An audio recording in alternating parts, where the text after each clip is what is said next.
गिबियावनो news portal नायग्रा साफ्रोमबो नायगिरि नोंथांमोननिसिम आंनि गोसो गोरबोनिफ्राय खुलुमनाय बावहरनाय थाबाय। लोगोसे दिनै जोङो जे बे प्रेस मिटनि थ्रुयैहाय जोंनि बिटिसिनि रायजो राजाफोर लोगोसे जोंनि आसामनि रायजो राजाफोर साफ्रोमखौबो जोंनि बे भारत ज'र यात्रानि बिसय जोङो फंनैसो खोथा बिसोरनि सिगाङाव जोङो शेयार खालामनो नागिरदों। खोथाया जाहैबाय जोङो थांनाय 1 तारिखनिफ्राय बै बेलगुरिनिफ्राय लानानै दिनै जोङो 3 तारिख दिनै बै मासपारा बिलासिपारा खाथिसिम जोङो थाबायबाय। बे थाबायनाया टोटाल जोङो मथा मथि 50 किल'मिटारसो जोङो कभार खालामबाय। दा बेबादिनो बे भारत ज'र यात्राया दानो अल आसाम टोटाल 830 किल'मिटार मथा मथि 80 दिननि जोङो थाबायनाय खामानिखौ लाहार फाहार लादों। आरो बेवहाय नुनो मोनदों जोङो भारत ज'र यात्रायावहाय जे जोंनि जनसाधारनफोर बिटिसि जों लोगोसे जोंनि आसामनि जे जनसाधारनफोर बेखौ गोगोम गाजा गोमजायै बयबो पार्टिसिपेसन खालामगासिनो दङ। बेवहाय जोङो एज ए कंग्रेस जोङो गोसोआव बिराद उत्साह मोनदों आरो जोंनि फैगौ दिनफ्राव खामानि मावनायनि जे उत्साह बेखौ जोङो साबसिननिफ्राय साबसिन आरो बोलो मोननाय जोङो गावखौ सानना लादों। दा बेजों लोगोसे जोङो बे भारत ज'रजों मोनसे जोङो जोंनि उद्देश्यखौहाय जोङो पाब्लिकनि सिगाङावहाय दोननो नागिरदों। जोंनि उद्देश्यआ जाहैबाय दानि समाव दानि जे दामानि जोंनि सरकार जेरावनो सेन्ट्रेल गभर्नमेन्ट आरो जोंनि आसाम स्टेट गभर्नमेन्टआ बिजेपि सरकारा जे राजखान्थिफोरखौ खालायगासिनो दङ, जे राजखान्थियानोखि कुटनितिजों सोलिगासिनो दङ, जेरावनाखि बिसोरो मोजाङै खुंफुंनो हायाखै। जोंनि नोजोरावहाय दिनै मुल्य बृद्धिजों लोगोसे जात-जातनि गेजेरावहाय जोंखौ बोखावनाय लोगोसे थासारिफोरखौहाय माने आबहावाखौ गरम खालायनाय बेफोरबायदिसो जोङो बिसोरनि राजखान्थि खुंनायखौ जोङो नुबोगासिनो दङ। दा बेफोर बाथ्राखौनो जोङो रायजो राजानावहाय जोंनि बिटिसिजों लोगोसे बिटिसि एरियानिजों लोगोसे आसाम ओनसोलाव जोङो बेफोरखौहाय आसाम ओनसोलनि साफ्रोमबो जोंनि कंग्रेस मोजां मोनग्राफोर लोगोसे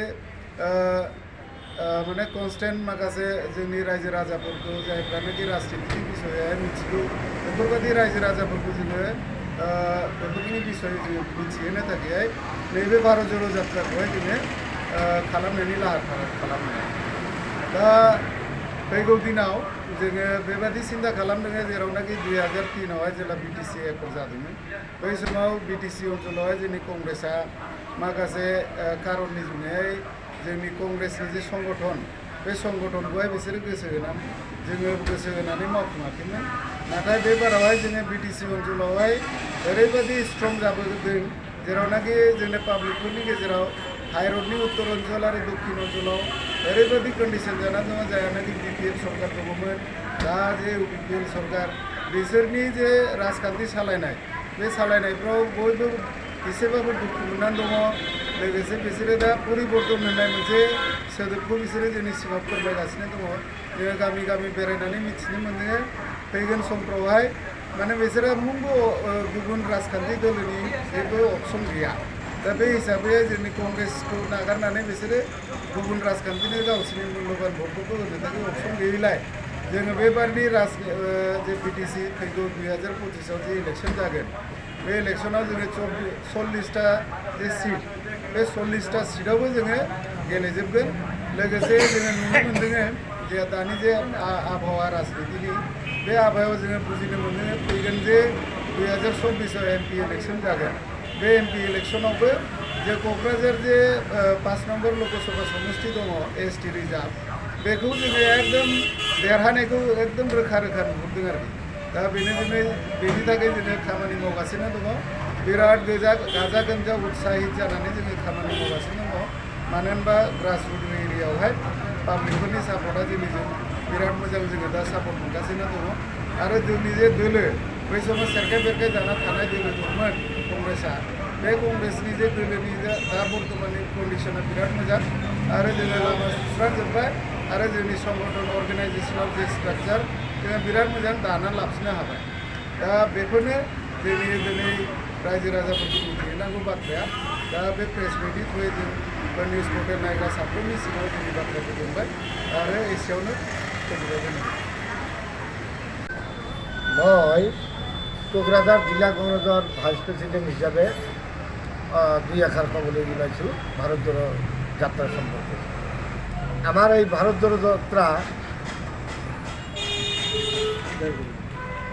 যোৱা 1 তাৰিখৰ পৰা আমাৰ গোলকগঞ্জ বেলগুৰিৰ পৰা আমি আৰম্ভ কৰিছোঁ। বেলগুৰিৰ পৰা আৰম্ভ কৰি গোলকগঞ্জ গৌৰীপুৰ হৈ আলমগঞ্জ আমাৰ BTAD, সুপাৰীঘাট, মাকৰিজোৰা, মণিপুৰ, আঙাৰকাটা, বগৰীবাৰী মইনাবাজাৰৰ পৰা আজি 3 তাৰিখ মইনাবাজাৰৰ পৰা আৰম্ভ কৰি আমাৰ BTAD হৈ বিলাসীপাৰা মাছপৰাকলৈকে আজি আমাৰ এই ভাৰত জোড়ো পদযাত্ৰা রানিং হয়ে আছে আর কি গৈ আছে। আমি এইখিনি প্রায় 50 কিলোমিটারের অধিক আমি খোজকাঢ়িলোঁ ইতিমধ্যে। ইয়াত আমাক রাইজে বহুত সঁহাৰি দিছে। দল সংগঠনৰ পৰা জাতি বৰ্ণ নিৰ্বিশেষে সকলোৱে আমাক সহযোগ কৰিছে। আমাৰ সংবাদ মাধ্যমেও আমাক বহুত সহায় কৰিছে। এই ক্ষেত্ৰত আমাৰ সাংবাদিক বন্ধুসকলক আমি ধন্যবাদ জনাইছোঁ। আৰু যিবিলাক আমাৰ দল মত নিৰ্বিশেষে জাতি বৰ্ণ ধৰ্ম সকলোৱে যে আমাক সহায় কৰিছে ইয়াৰ কাৰণে সকলোকে আমি ধন্যবাদ জনাইছোঁ। আৰু আমি এই পদযাত্ৰাত অসমবাসী ৰাইজ সমগ্ৰ ভাৰতবাসী ৰাইজ আমি ছাকচেছ হৈ আছোঁ। ইনশাল্লাহ আমি ছাকচেছ হ'ম। আৰু অহা দিনত আমাৰ দিনক দিনে ভাল হৈ আছে।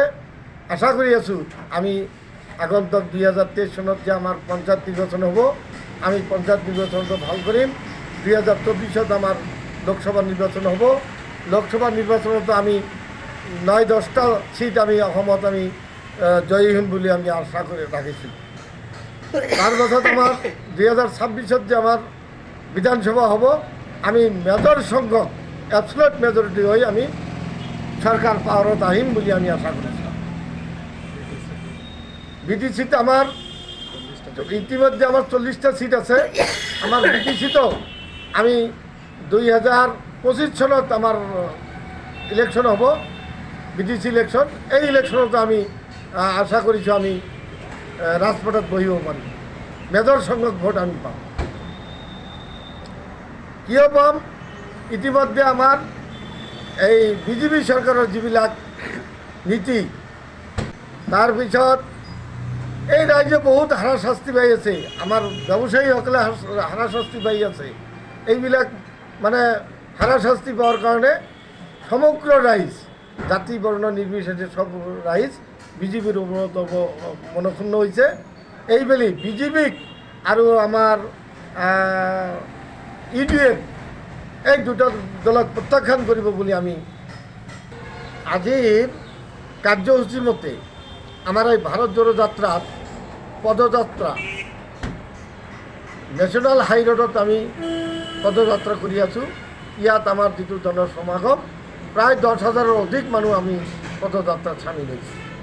আশা কৰিছোঁ দিনক দিনে আমাৰ এই পদযাত্ৰাত মানুহ বৃদ্ধি পাই আছে।